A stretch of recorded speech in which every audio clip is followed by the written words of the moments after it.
कल्याण विभाग द्वारा राजकीय आदिवासी आवासीय विद्यालय का संचालन किया जाता है, जिस विद्यालय में आदिवासी समाज के बच्चे वहां रहकर पढ़ाई करते हैं। इस प्रकार का विद्यालय खूंटी जिले में कुल 5 विद्यालय है और सभी 5 विद्यालय का हाल आप देखेंगे लगभग खस्ता हाल है। इसी बीच राहत भरी खबर आज एक ये आया है कि गुटुहातू का जो एक आवासीय विद्यालय है, वहाँ करोड़ों रुपये के लागत से कमरा बनाया जाएगा और जिसमें कि बच्चे रहेंगे, वहाँ पढ़ाई करेंगे। हालांकि पहले से तो वहाँ विद्यालय है ही, लेकिन विद्यालय का हाल खस्ता है। खस्ता हाल कहने का मतलब ना तो बच्चों के लिए ढंग से रहने का व्यवस्था है, ना ही उन्हें उचित पोषाहार मिल पाता है और ना ही वहाँ अच्छा सुविधा है। अभी जो वर्तमान में विद्यालय है, वहाँ बच्चों को ठहरने के लिए 22 कमरे बनाए गए हैं, जिसमें 88 बच्चे रहते हैं, लेकिन एक भी बच्चों के कमरे में पंखा नहीं है। आप सोचिए इतने भीषण गर्मी में बच्चे कैसे रहते होंगे अपने कमरे में। एक एक कमरा तो ऐसा है जिसमें 4-4 बेड लगा हुआ है, 4-4 बच्चे रहते हैं। तो इस बीच जो है आज वहाँ शिलान्यास हुआ, वहाँ भवन बनाया जाएगा जिसमें बच्चे शिफ्ट करेंगे और विद्यालय भवन भी उसमें बनाई जाएगी जिसमें पढ़ाई भी होगी। तो इसलिए हमने शुरू में कहा कि खस्ता हाल है सभी विद्यालयों का। इसी प्रकार से अगर आप हूट के आवासीय विद्यालय की बात करें तो वहाँ की स्थिति ये है कि विद्यालय परिसर में पानी का ही व्यवस्था नहीं है। बच्चे रोज़ सुबह विद्यालय से निकलते हैं और खूंटी तमाड़ जो मुख्य सड़क है, इस सड़क से गुजरते हुए लगभग 1 किलोमीटर दूर इसी सड़क किनारे एक नदी है। उस नदी में घुसने के लिए भी इन लोगों को झाड़ियों से होकर गुजरना पड़ता है। पहले सड़क मार्ग से चलता है, फिर झाड़ी से गुजरकर नदी में जो एक गड्ढा है जहाँ पानी जमा होता है, उस पानी में, उस गंदे पानी में नहाते हैं। इसके अलावा उलिहातू में भी एक विद्यालय है, वहाँ भी पानी का व्यवस्था नहीं है, बहुत दिक्कतों का सामना करना पड़ता है।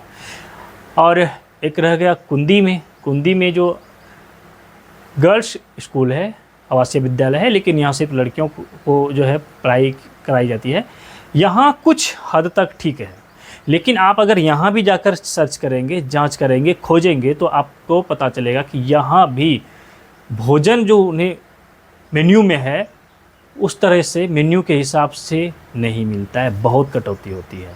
हमने एक बार बहुत पहले खबर चलाया था, बच्चों का शिकायत था जो मेन्यू में है कि सप्ताह में मटन, चिकन, मछली, अंडा, दूध, हॉर्लिक्स और भी कई तरह की चीज़ें हैं देना है, उसमें कटौती होती है। बच्चों का कहना था उस वक्त कि कभी दूध नहीं मिलता है तो कभी मटन नहीं मिलता है तो कभी चिकन नहीं मिलता है, कोई एक चीज़ मिलता है, सभी चीज़ नहीं मिल पाता है जिस तरह से मेन्यू में है। तो हमने लगातार जो है इस चीज़ को दिखाया है और आज भी हम दिखा रहे हैं कि आज गुटुहातू में जो है आवासीय विद्यालय को एक नया सौगात मिला कि वहाँ बिल्डिंग बनाई जाएगी, नई बिल्डिंग जिसमें बच्चे शिफ्ट करेंगे, लेकिन वर्तमान में स्थिति वहाँ का बेहद ही नाजुक है।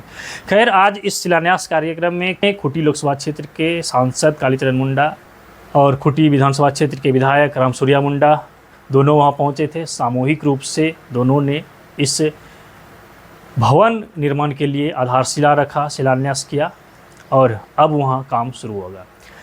सांसद और विधायक दोनों ने कड़े शब्दों में संवेदक को कह दिया है कि जो भी निर्माण कार्य यहाँ होगा इसमें गुणवत्ता में कोई समझौता नहीं होना चाहिए। अगर गुणवत्ता में समझौता हुआ तो फिर उस पर एक्शन लिया जाएगा, है ना। माननीय विधायक भी रहे, यहाँ के मुखिया साहब भी रहे, ग्राम प्रधान भी रहे, सब मिलजुल के हम लोग आज शिलान्यास किए। रहीजू में बड़ा नमो सब हम लोग मिलजुल के शिलान्यास किए। इन लोग से कहना है, हम लोग का आदेश है, जेई को कहे हैं, संवेदक को भी कह रहे हैं, जो एस्टिमेट कहता है एस्टिमेट के अनुसार काम होना चाहिए, समझे ना। इन लोग को सबको बोल दिए हैं, यहाँ पर एक एस्टिमेट का टांग दे, बोर्ड लगा दे, और कार्यपालक पदाधिकारी का मोबाइल नंबर, सहायक पदाधिकारी का मोबाइल नंबर, समझे ना, कन्या पदाधिकारी का मोबाइल नंबर और संवेदक का मोबाइल नंबर, ताकि यहाँ के लोग देखेगा, जानेगा क्या है क्या नहीं। कहीं भी थोड़ा बहुत सर शिकायत आएगा तो डायरेक्ट सीधे बात करेगा। समझे ना। और समय पर काम हो जाना चाहिए, यही हम लोग का कहना है। बिल्डिंग भवन बनाने के लिए शिलान्यास किए हैं, लेकिन जो भवन पहले से बनी हुई है जिसमें बच्चे रह रहे हैं, हाँ, भीषण गर्मी का दिन है, एक भी बच्चे के रूम में पंखा नहीं है। हम लोग आज देख लिए हैं, संबंधित विभाग के पदाधिकारियों से हम लोग इस संबंध में बात करेंगे, कल ही बात करेंगे। शिक्षक की भी यहाँ का भी है। शिक्षक के बारे में हम लोग बात करेंगे, ठीक है, संबंधित विभाग के पदाधिकारियों से। शिलान्यास कार्यक्रम किया है, कितने भवनों, कितने कमरे बनाए जाएंगे और किस तरह से सुविधा मिलेगा लोगों को? देखिए, ये जो आज गुटुहातू गांव में आवासीय विद्यालय के लिए जो छात्रावास का हम लोगों ने आज शिलान्यास किया, इसमें 50 बेड है और गुणवत्तापूर्ण काम करना है ताकि मजबूत रहे, और ये काम अब जल्दी शुरू होगा। हमारे माननीय मुख्यमंत्री हेमंत सोरेन जी के द्वारा दिया गया है। और यहाँ जो अभी बच्चे फिलहाल वर्तमान में रह रहे हैं, उनका पोषाहार जो है वो सही से नहीं मिल पाता है, किस तरह से जो शिकायतें हैं। देखिए, आज हम लोग शिलान्यास किए और आज हम लोग हॉस्टल का भी निरीक्षण किए। यहाँ का जो भी कमी है उसको हम लोग बहुत जल्द दूर करेंगे। कामों में किस तरह से देख रेख रहेगा, निगरानी? काम में देखिए, यहाँ गुणवत्तापूर्ण काम होना चाहिए और यहाँ के हमारे कार्यकर्ता हैं वो लोग निगरानी करेंगे, हमेशा काम अच्छा हो, बढ़िया हो।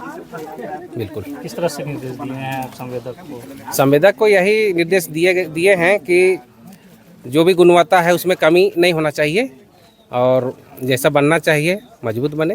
अगर कभी शिकायत मिली तो फिर क्या एक्शन रहेगा? शिकायत होने का तो सवाल नहीं आ सकता, इसमें जैसा हम लोगों ने आदेश दिया है। आपने बारी बारी से सुना, सांसद से भी सुना, विधायक से भी सुना।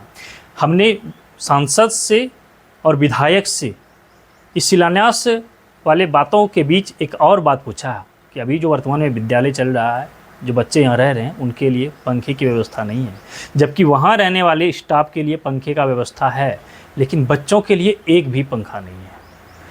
हमने विधायक से ये जाना कि वहाँ जो है भोजन गुणवत्तापूर्ण नहीं मिलता है। तो दोनों ने हमारे सवालों का जवाब दिया जो आपने सुना भी। फिलहाल देखना है कि इस पर आगे किस तरह से काम होता है, क्या वहाँ बदलाव हो पाता है, ये देखने वाली बात है। तब तक के लिए बने रहिए हमारे साथ, देखते रहिए द झाद न्यूज़।